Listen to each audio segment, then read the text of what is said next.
Oh, you want me to go? Okay. All right. Hey, how you doing? Thanks for coming along. Thank you to the Future Whenua, Seb and the team for inviting me along today, and Sam here, and a big thank you to Jeff and Justine at Lake Highway Station for hosting this amazing spot they have.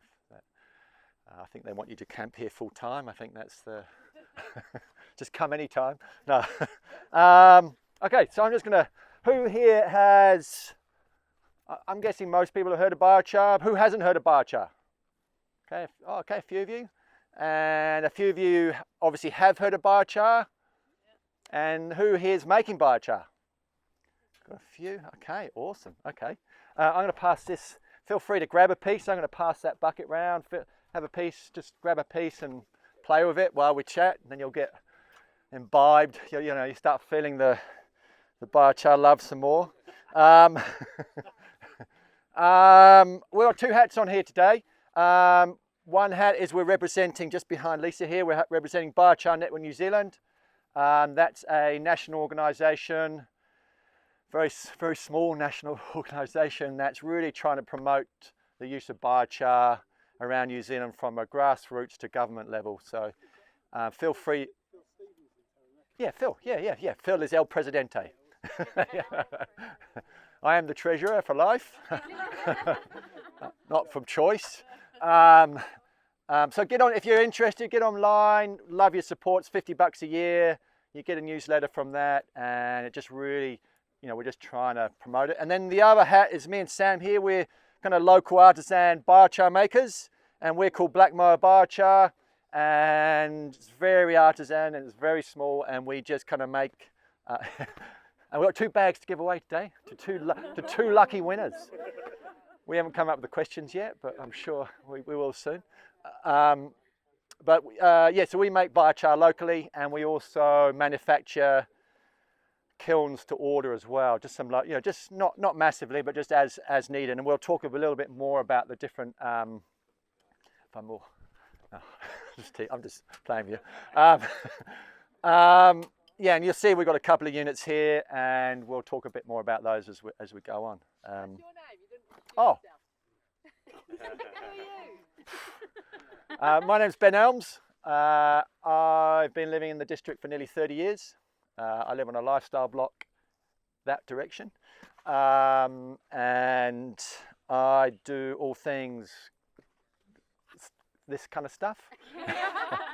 Locally, I'm known as Dr Compost. That's my nickname, and I do lots of work in that field and gardening field and that kind of field. And then Samuel, my assistant, in this. Also a local. Yep. An arborist. Living here 10 years now. Yep. Ben and I met at a biochar conference, much like this. We were in the crowd listening to Yeah, how biochar's made, and got interested to team up and make some ourselves. So. Yeah. So we're only a step ahead of you. Literally, we're no experts. We've just literally given it a go, and that's the beauty of this. You can give this a go with real easy, low tech, super low tech. We don't even need this. We can dig some pits. We can dig some. We can go on any scale of that too. So, but we can also go on this in more controlled environments as well. Okay. So first off, we'll try and just kind of do a little bit of, what is biochar and how to use it, and then we'll get into how to make it, and we'll just kind of finish. We'll try and time it perfectly. And the wind has stopped for us because for a while there with this breeze, and it really does affect the burn. And we'll try and time it perfectly to be able to put that out, spill it out, and get to show you the biochar we've made today, just using, pine cones. Yeah, so really real easy. Everyone's got access to pine cones. Please ask questions. What's the difference between biochar and charcoal? Oh, that's like my first. That's like number one. Okay, charcoal. Well, there's 2 types of charcoal. You've got charcoal you can, you buy like painting charcoal and artistic charcoal, and traditionally it's made at very low temperatures, and often over many days. And a lot of smoke, a lot of pollution is going on in the making of that charcoal. So great resource, except the process of making it is very, it's not that nice, and in lower temperatures as well. Whereas biochar is made anything from above 350 degrees above, above 350 degrees till about 800 degrees in that kind of window.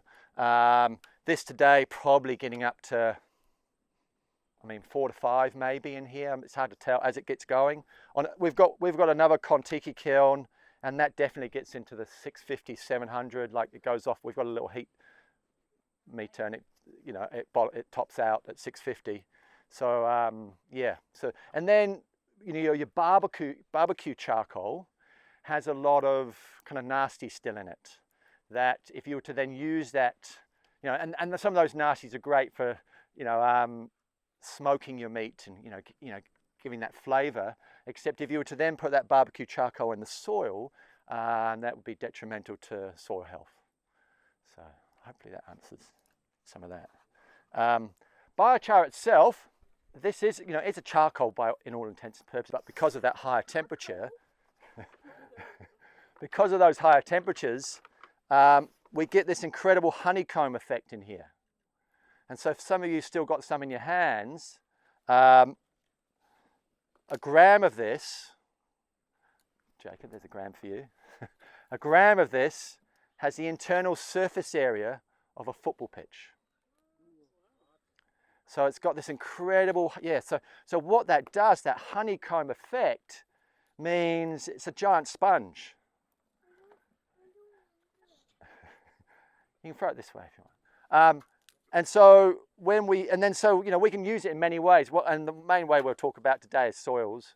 But when used, it can be a home for, bacteria and fungi. It can be a feeding station for bacteria and fungi. It can be, it has amazing water holding capacity. It has amazing nutrient holding capacity as well. And particularly when depending on where you are in the country, but around here, generally, we have very sandy, silty soils that don't hold on to nutrients very well. And so we might put on some fertilizer, and a lot of those nutrients get leached out and flushed through the soil, soil surface. There's nothing there so this can really help with that CAC, that cation exchange capacity. And don't ask me too much about that. But that's the ability of the soil to hold on to nutrients. And so think clay soils. Clay soils often, clay is a great way, they often hold on to nutrients better than sandy soils. Nutrients flush through the soils really quick. Whereas if you add this to the soil, you're adding this ability to hold on to nutrients in the soil. And then, of course, the other thing with sandy soils is, unless you've got a lot of organic matter in there, which we don't generally, this will also hold on to moisture, because the other thing with sandy soils, they're not holding moisture either. So around here, so we're adding resilience. We're really adding resilience. Was it? No?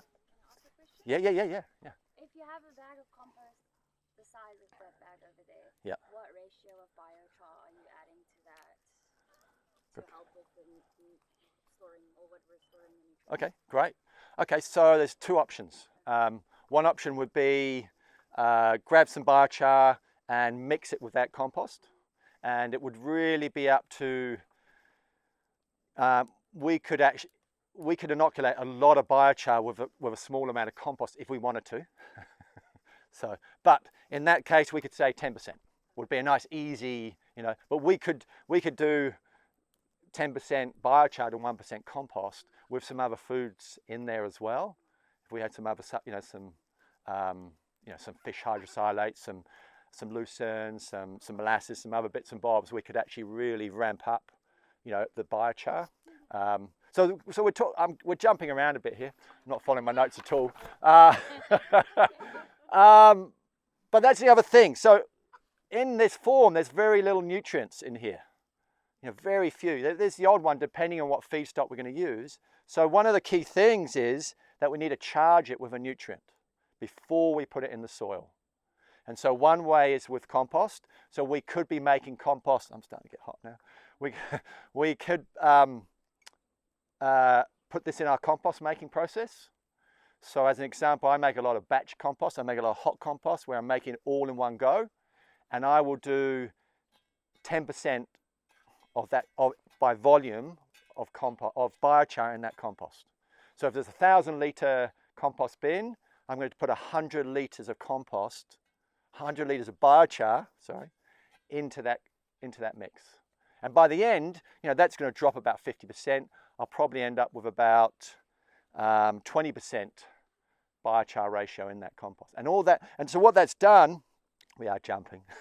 You know, the biochar has done many things. It's captured a lot of nutrients that may have actually leached out in the composting process, or would have gassed out. You know, there's a lot of CO2. Can be some methane, can be some leachate, depending on, not around here so much because it doesn't rain, but in other places it might. And this biochar, it can speed up the process. This can, in the States, they're using this. This is taking a week off of a 6-week composting process. This is turning it into 5 weeks with the use of biochar in that process. So, you know, in a commercial sense, it can, there's potential for value, you know, in making this. Any questions? So that was just adding uncharged biochar to the compost, yeah. Taking 1 week off a 6-week process. Yes, yeah. If you know, and that's, you know, with very scaled up commercial compost. Yeah. Is there any relation between biochar and activated charcoal? Because, yeah, I've heard the term activated yeah, charcoal. yeah, good question. Yeah. Good when I get gluten. Yeah, you get sore or yeah. You could, in theory, I'm not saying you do, but you could, in theory, use biochar. Activated charcoal usually is much more energy intensive and is made at around 1,000 degrees Celsius. And it will be cleaner. You'd have less, potentially any less impurities. Or if you were to use a biochar, you'd want it to be a very, you know, high temperature made biochar, because if you were to swap that out. But yeah, very similar. It changes a little bit, that getting to those higher temperatures though. But yeah. What sort of impurities are you worried about? Like, I mean, we have a big fire pit where we just gather, and sometimes we just get all that charcoal that gets left behind. Right. Within our compost, and I'm wondering now. No. Do you know, that's how people discovered, you know, making biochar in the first place.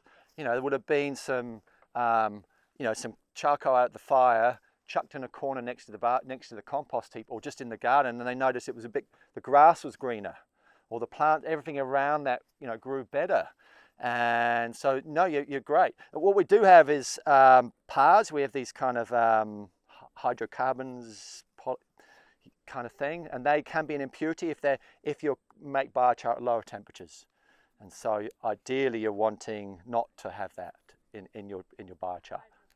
It's kind of yeah, they're like a volatile. They're called PARs. I can tell you the actual name somewhere. Was only that all of those are burnt off in the process, unless you had an inefficient. So, like if you were making charcoal, then you would have a lot of those impurities present because you didn't have those high temperatures that were driving out. Presumably they wouldn't be like ultra toxic, given they're just like a natural thing. Can be, yeah, can be. Yeah. Type of tree, No, just how much is in there. You can tell often if you have a real, you know, you like right now that's not oily. But if you found it was very oily and smelly, that would be an example of something wouldn't be so good. Yeah. Does it have to be 100% dry? So yeah, good question. You wanting your feedstock to be at 30% moisture content or less. Higher than that, and that comes into your question.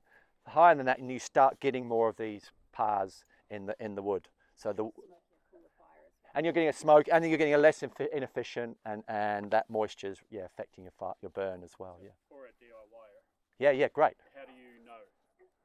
You can get a moisture tester for $40 from 1 to 10, and you know you've got 2 prongs. You stick it in, and it'll tell you that. Yeah. Ideally, for me as a rule of thumb, it's like, you know, timber I've cut this year, I'm going to burn next year. You know, here you might get away with 6 months here. But pine cones? Yeah, if they've opened up, you know, yeah, if they've opened up and they're not just freshly off, but yes, definitely. I mean, it's like today, all we are using is pine cones today, as an example of a way, you know, of a material. So that's the beauty of biochar, is that we don't have to be, we don't,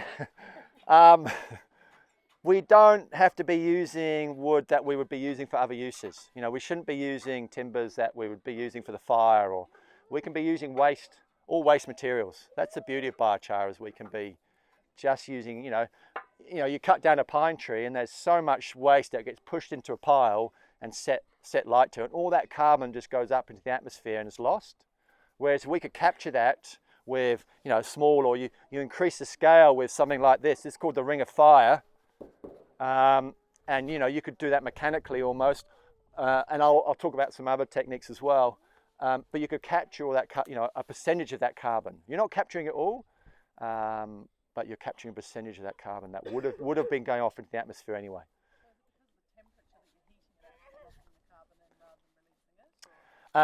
Yes, it kind of is. It's those high temps. Well, what's actually happening is we're burning without oxygen. So we're actually you know, the technique is called pyrolysis, and we're actually, this technique, but there's a few different techniques, but this particular technique is we've got a flame cap that's just slowly rising, and we're just, you'll see in a mo, if like Sam's about to add a whole new layer of material now. He knows now is the time, Sam, don't you? But you see this, and we'll get into it in a minute, but there's this white ash is starting to form. If anyone wants to look now, it's a really good time just to see, and just so in case the timing's wrong. But you can see this white ash forming on the biomass, on the pine cones. And you'll notice there's a reduction of energy, the heat that the actual energy will start to reduce, and that's the time. Yeah. It's actually quite a... So now's a great time, and then you'll also see, you can almost see the flames coming in to the center. And so what's happening is any oxygen's coming down the center and it's being burnt before it hits the timber. So it's always, so basically you've got this flame cap that's burning without oxygen. That's what's happening here. Well, that's kind of the top. Yeah, what you can see there is, and what's happening is everything below isn't burning. It's stopped burning. It's just burning on this first surface. Even though it's red hot down here, the carbon has actually stopped burning. And so we might. Because it'd be really hot. Yeah. Someone has to do it. Yeah, maybe. Yeah, someone hold on to. No. Great question. So earlier we were cooking some sausages. There's some sausages here. Here's one I prepared earlier. Here's some. They're still warm. They're quite. If you need to help, if you want one. No, but they're a little bit. No, honestly, we are. They're meats. You know, but you're welcome. Oh yeah, I've got some bread and ketchup over there as well. You're welcome to. Yeah.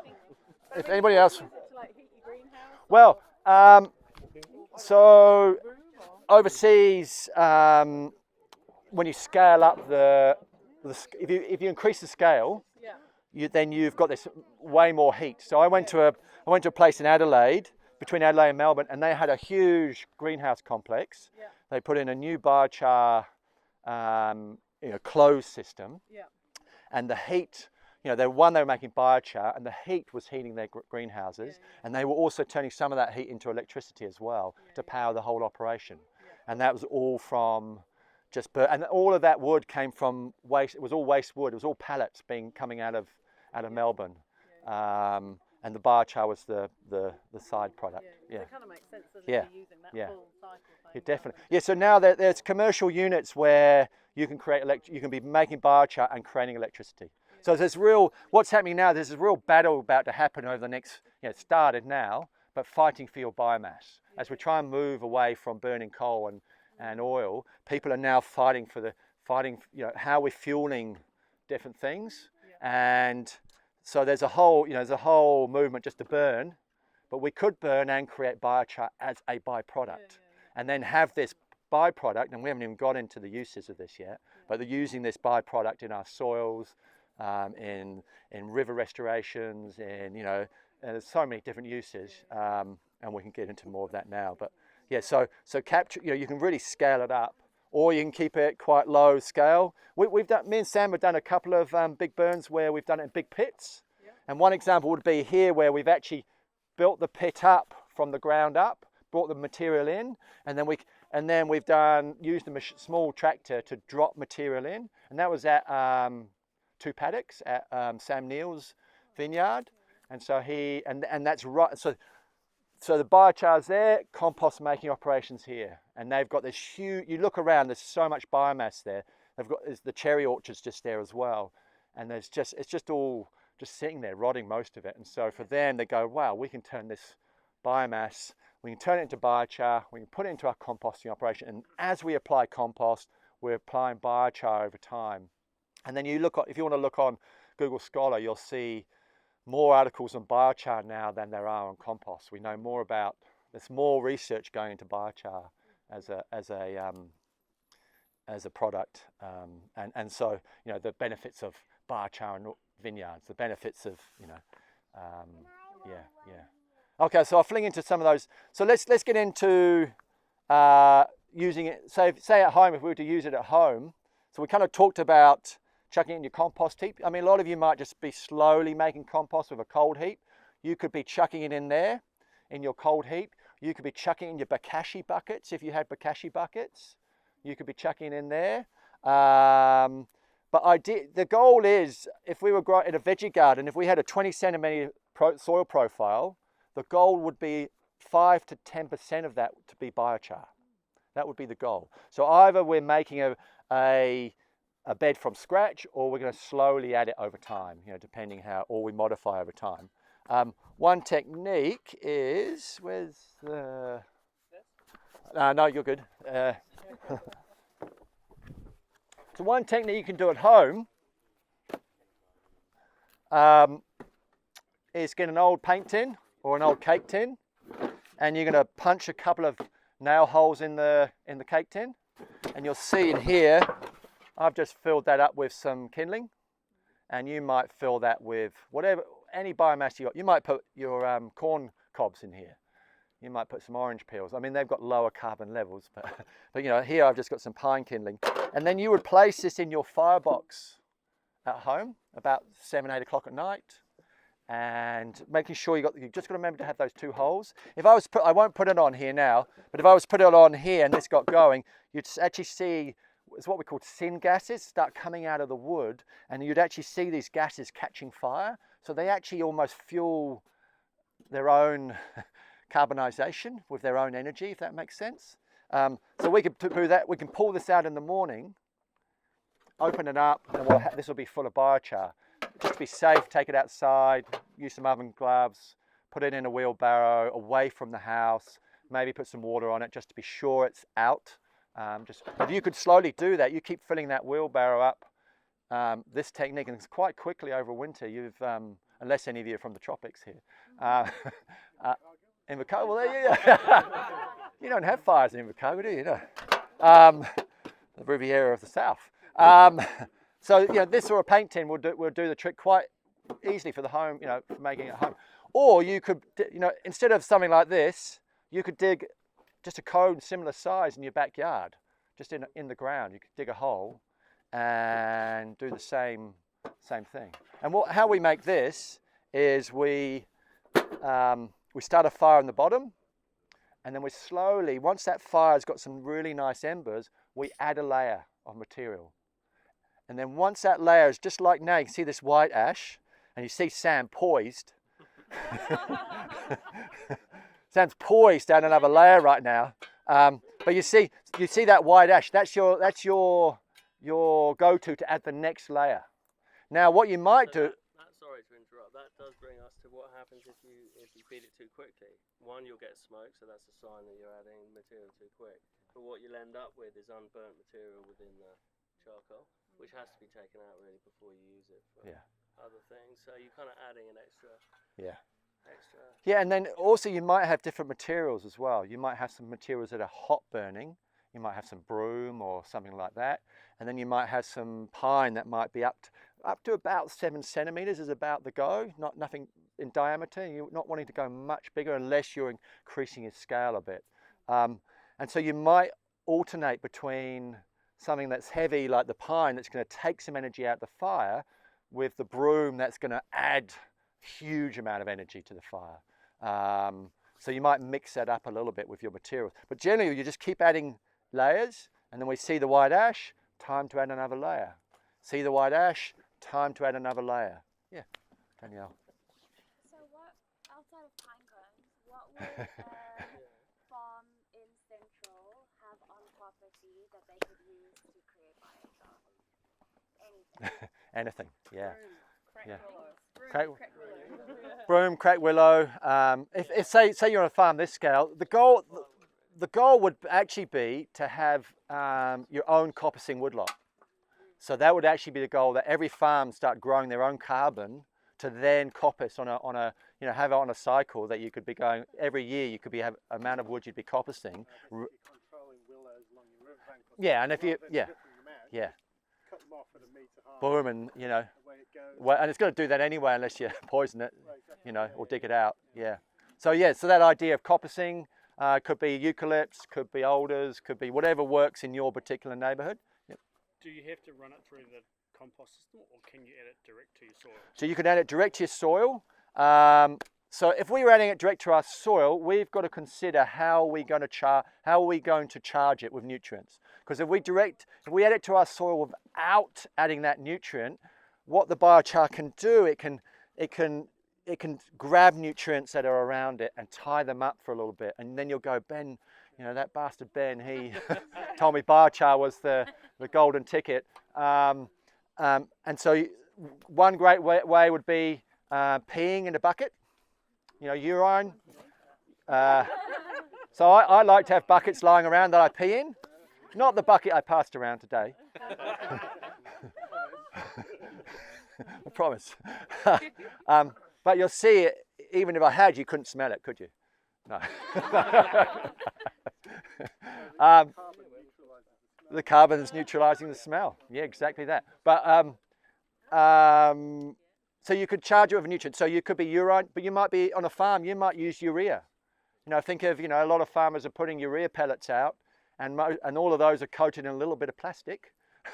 And you could use biochar, dose that with your urea, and that becomes your slow release fertilizer, and that biochar will stay in that soil for tens to hundreds of years is the other thing. So this is the other thing about biochar. It's what we call a recalcitrant carbon.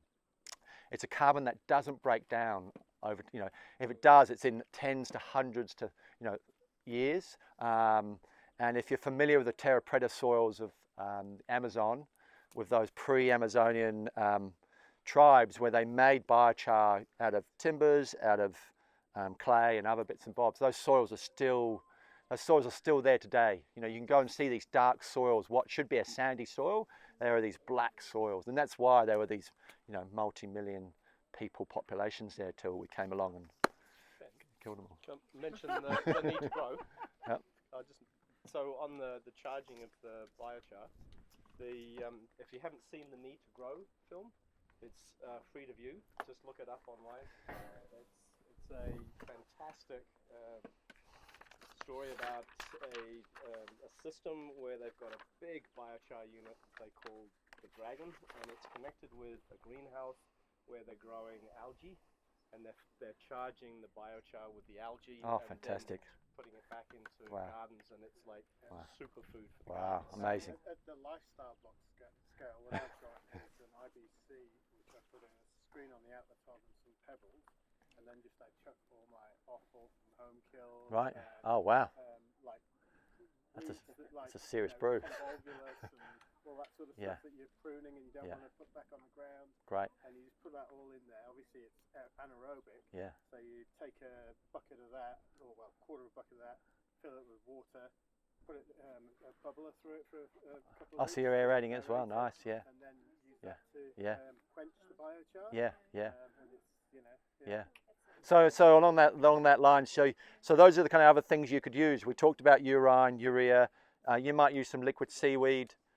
You might use some liquid manure. Would be an easy one. Can you use it in a composting toilet? Yeah, it would be fantastic in a composting toilet. It would be dealing with odours in a really amazing way. Yeah, yeah. It'd be next level compared to wood chips. I mean, wood chips are still amazing. Yeah, yeah. So it'd be a great way, and then speed that breakdown as well in a compost toilet. weed teas, you name it, anything, compost tea. There's so many ways of adding nutrients, but that's a good way of adding it to, if you want to add it to the soil, it's good to charge it first for those nutrients.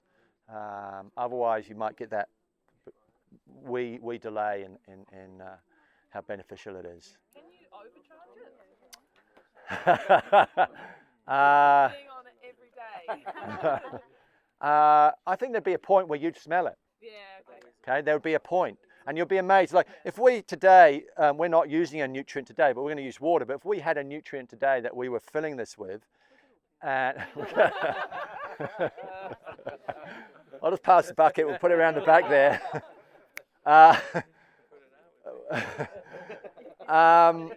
But you'd come back. So you might have a really thick, smelly brew. Maybe we use some chicken manure tea, like just a brew, and we pour it on there. Come the morning, kid you not, this would be clear water in here, and it would not smell. The biochar would have soaked up all of that nutrient, would have dealt with all that smell, and all you would be left would be a little soapy water from the ash. You would get this, and it'd be clear, crystal clear as well, and a little bit of soapiness, and then you could use that liquid as a fertilizer if you wanted to as well, just because it's got all the ash in a soluble form there. Is this just to let air in and water out later? It's so that we can quench from below if we want to. Yeah. So we can just let it out, and then we can let it out without having to be chucking it over and throwing it. Future designs of this, we'd probably do it without the tap, this small one, just to try and bring costs down, because it just adds a bit more fiddle to. Selling these things. Well, we've had that one made, and we're getting another one made for another colleague, and we're just trying to see how we could simplify it to bring the cost down, to make them. Jesse. Other than you being a consultant, what's the financial gain for you in this craft that you've had over tens of years? This bar. How are you How are we going to make money? How are you going to make do you want to? Yeah, that's a good question. That's a good question. You have to, right? At the moment, me and Sam, we dabble, and any money we make goes into making this one behind you we just made. So really, when it's not a full-time gig, it's a very, very part-time. The main issue here is we're really limited the time of year you can burn here. Like today, the gods have really been with us. There's no wind, the temperatures are a bit lower, but this really would be late autumn, depending on the season we're having, winter and early spring, depending on, and then not any, just in this area. This area was so dry here most of the year.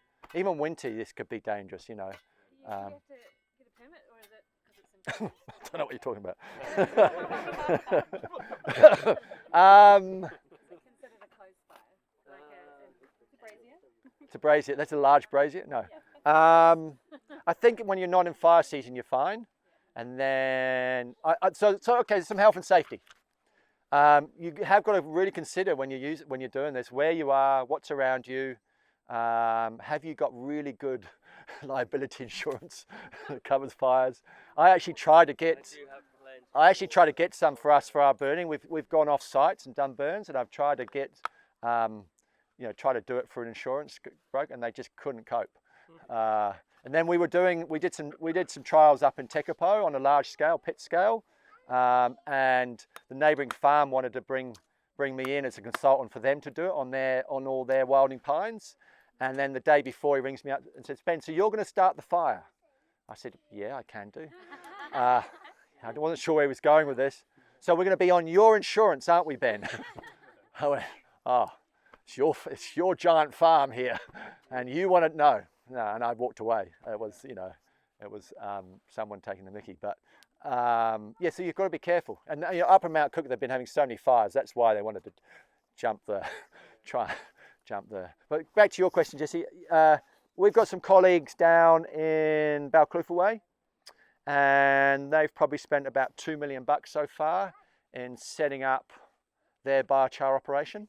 And I'm not sure if that includes. I don't think that includes the land costs, buying, but probably the retrofitting on the land. And they already had some sheds. $1 million on the Biochar machine. It's a continuous feeder. And their goal is to sell to local farm, huge farming district, sell to farmers to, one, put on their soil, two, to feed to their farm animals. So I haven't talked about feeding to animals. Credible results with feeding to cows for meat, increased speed of putting on meat. Methane reduction is a small byproduct as well. Do you have any idea why a cow eating the bit of burnt wood? It's something to do with the biochar in the stomach and the way it seems to fast track nutrients from in the stomach to the animal itself in some way. There's some, it's the same with chickens. And so what they're finding also is they're getting the healthier animals, less need for drenching. It's not saying it's not a drench thing, but it's less, you're getting these healthier animals. Similar to humates? Like Different to humates, yeah. Humates don't have that honey, aren't doing the same thing in the sort, but humates are still amazing, even though they're a mined carbon. That does break down, but yeah. But are different. A better product. What's the difference between cone shape and Oh, scale really, just scale. This doesn't matter. Shape. No, the shape. Oh, when you like this shape makes a real difference. Yeah. So if you have a look online, if you're really interested, have a look at the Kontiki kilns. And we've got 4 of these, me and Sam, of the Kontiki, so just a next scale up. And this angle does seem to make a difference. And we actually, with the Kontikis, we also have a heat shield, similar to that one there. You can see the heat shield. And what happens is it makes it efficient with the air coming up between, warms the air as it comes up. And if you can look here, you'll even see, you can see the flames almost curving back in. And you notice, can you see any smoke? Sam, where's the... No, but you can see very little smoke, but the smoke you're seeing is going back in and burning off. If you look above, very little, the odd bit. But generally it's a very clean, compared to when I start, if you were over there and you saw me started this today, you could see lots of smoke, just as I lit everything. Yeah. How do you, so a closed system you don't do on a big scale? Yeah. And why is that? Just because too much gas contained? You're just trying to go on efficiencies, and for them it means they can have a little factory set up, and they're going to be doing a wood chip, and the heat from their once they get it going, the heat will dry the wood chip as it's going up the conveyor belt, and then it will be of the right temperature to then to burn and turn into biochar. It's way too hot to do on a small scale like this. It's kind of a little bit. They're just different. This is more. We built this as an education model, really, just because it saved us. We were trying. People were asking us to do workshops and show a model, and all we had was the big Kontiki, and they're just too big. Whereas this, the weather's not. It's allowed us to do it here. I wouldn't want to do a big Kontiki burn here today. The beauty of this one over here is you could potentially have, and you can make this bigger as well. Is you could use a digger or a little grabber, and you could be feeding that, and it could be less labor intensive, but you're dealing with a larger amount. And the same if we had dug a pit and we did a pit burn, it's the same principles. We're just increasing the scale and the volume. So say you're on a farm, you can be doing it on that farm scale. How do you crush the biochar? We could today, you could throw it on here and we could all just stamp on it. Would be very basic. You can put it through a wood chipper. We've got a real basic mass port flail chipper, so it's not got a blade, it's more like a flailing blade, so it's like a blunt instrument. I did put it through my Hansa New Zealand chipper, and it was too much. It started oozing biochar, and it was just too fine with the blade and too efficient than the cheaper mass port, flailing. If you had a hammer mill or something like that, would be another really good way, or some kind of grind, concrete driveway in a lawn roller. Yeah. It's just about, on the home scale, you might be in the wheelbarrow with a sledgehammer. Just stomping it down would be a really nice. We really like. I'll show you. So this one here. Can I just borrow this one from Mo? I'll just borrow. Sandpit for the There you go. I just bought. You have it back in a mo, okay? So that one there, you'll see that's gone through that chipper, Lisa, and that's kind of a 1 mil to 1 centimetre kind of, Soil screens yeah. so we don't expend energy. And so you want it that scale when you add it. When you add it to soil too, but if you'll see my compost here, you'll see the odd bit that I didn't, I didn't do anything, but through here there's the odd bit that I haven't, but there's finer stuff in here too. So You don't sell these, right? these we do, yes. Oh, you do? Yeah. Slowly, we're just trying to. What's the We're price just- point? That's what we're trying to get down at the moment. We're just trying to make another model to try and bring it. But we're looking at 12 to 1500 bucks at the moment for that. No. But then but hopefully bring. Well, it's not like going to Bunnings for 350. You can buy yourself a little brazier now. I see. But yeah, so we're trying to get it to that kind of. Would you think like that would be for a market gardener, like scale you'd go for plus a chipper? I'd go up a scale a little bit. It just depends how much biomass you've got access to. So say you had the access or you went collecting that biomass, then you could just say, Ben, can I borrow your Kontiki? And I'd go, yes, Lisa, chuck me a bag of lettuce or something, or whatever. You know what I mean? Like we'd do a little, but we could, that's what we're probably going to start doing is renting out those Kontikis because we're trying to move our scale up a bit. Because When you sell it like that, yep. or I'd like to know what that costs. Or That bag there, $60. Yeah, and so the guys in Inoculation or something. Oh, yep. Do they sell it by the cube? They sell it by the cube. And what's that? That's $1,200 a cube. They sell it at, and we sell it at that rate's about 50 at that size. But they're selling in bulk. That's about $1,500 a cube at that size. Yeah. So it's not. Yeah. Any more questions? So you've got the skin on that one, right?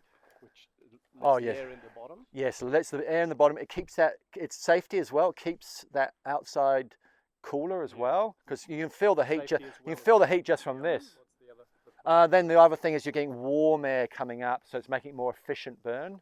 So warm, Directing air. yeah, warm air comes underneath and then it comes in and over rather than cold air being pulled in.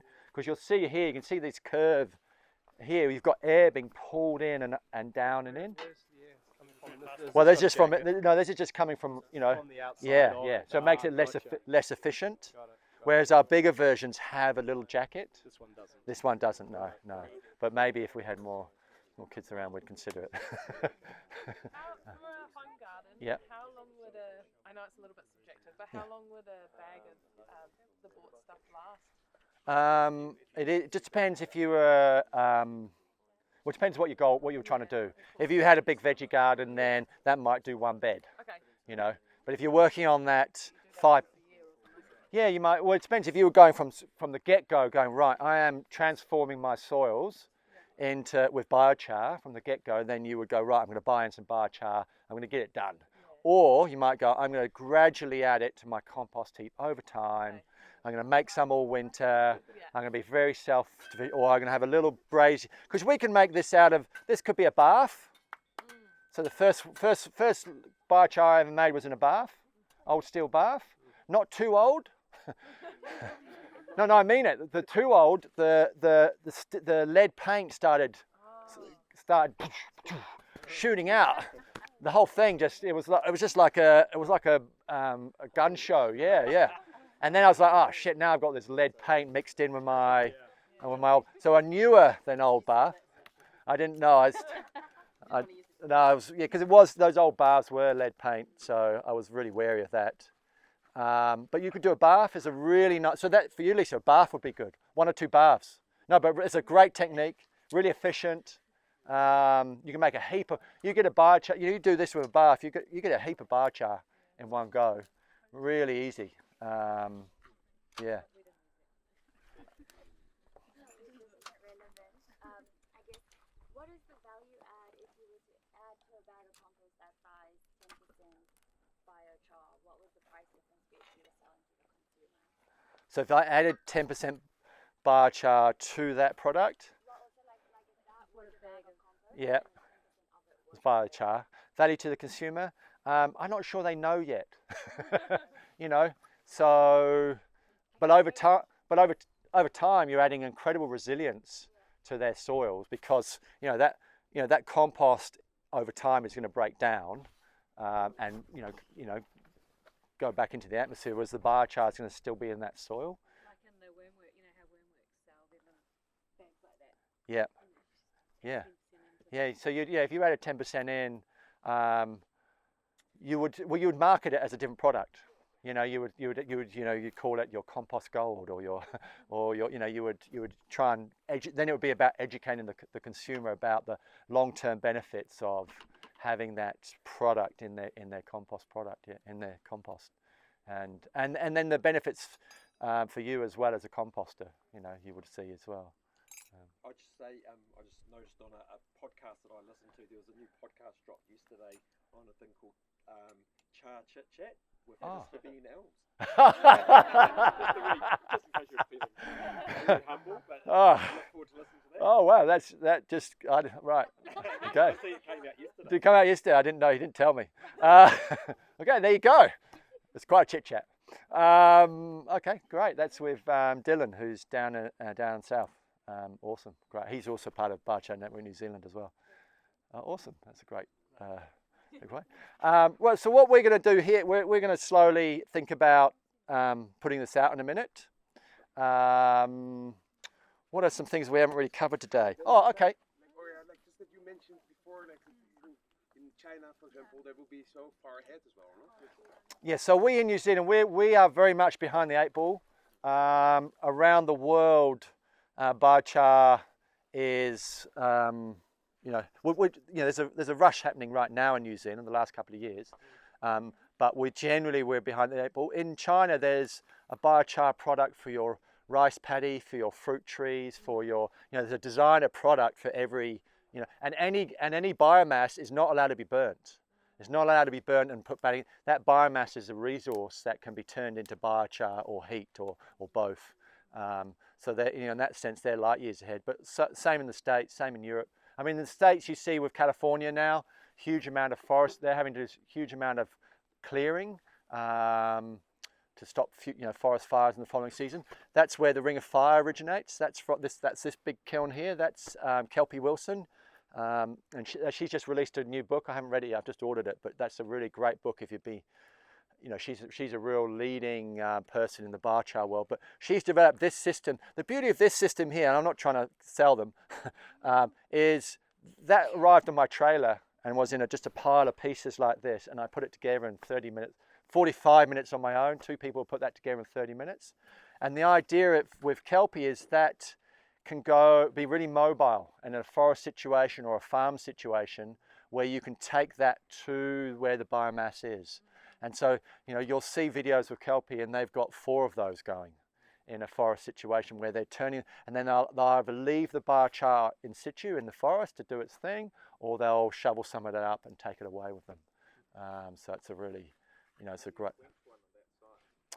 So she has different techniques. One is where they actually take it apart, and when we've got limited water, and they rake it out, and then they spray it that way. And they reckon that will produce about 2.5 cubes of biochar, and you'd only need about 600 litres of water. And I find that hard to believe, but yeah, because some of the places they're going, they can't get the water to it very easily. But that's what they reckon. At the minimum, that's the minimum amount of water. Personally, I'd like a bit more water, but that's some